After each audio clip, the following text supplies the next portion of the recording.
Welcome to Quantubly, and here we're going to do a search or two on Facebook's graph search feature.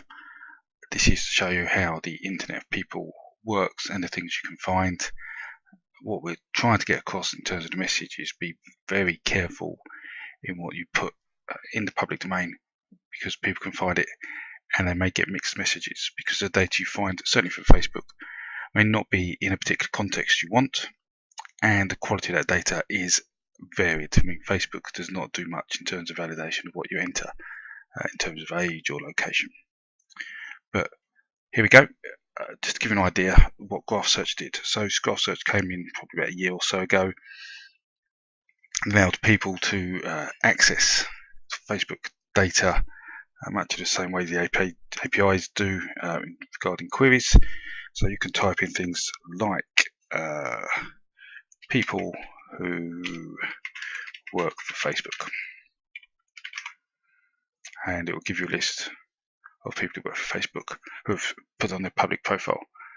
Profile I'm using today, I've just created, got no friends on it. I've liked a couple of things just to making sure it's working okay. There we go. So this is all public information. There's some people who work at Facebook. So you can now say people who work at Facebook. Say who like, let's say, drugs.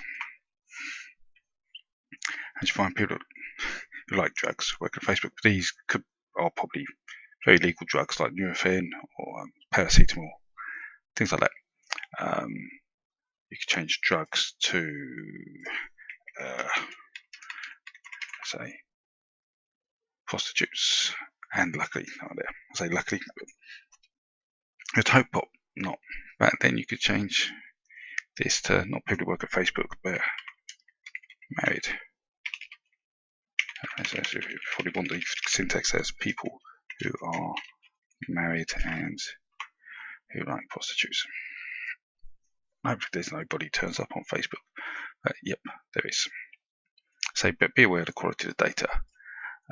People are married like this. Match.com is a dating site in the UK. People are married like Match.com, and there's return there. So again, be very careful what you put on, because people put information out and they won't put in context. There's just a mass of information, they can use it.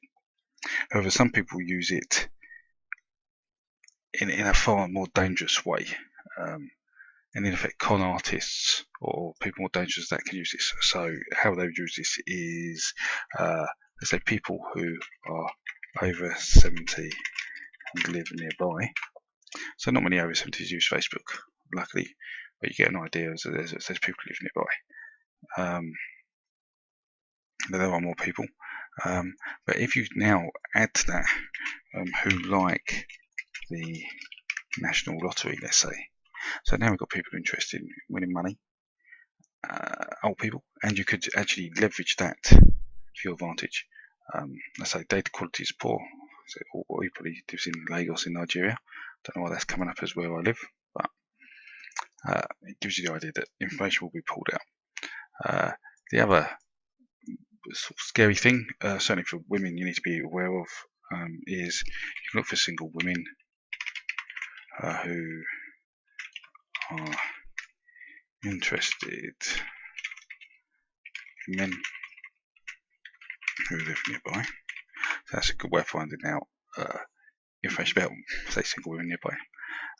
And then you could do further, I guess, stalking by into geolocation stuff. So not necessarily who live nearby, but let's say who like Nando's. And in London, there's a Nando's in South London, and by London Bridge, near London Bridge. So we could do that. And then you could probably hang around Nando's and see if you can find these people.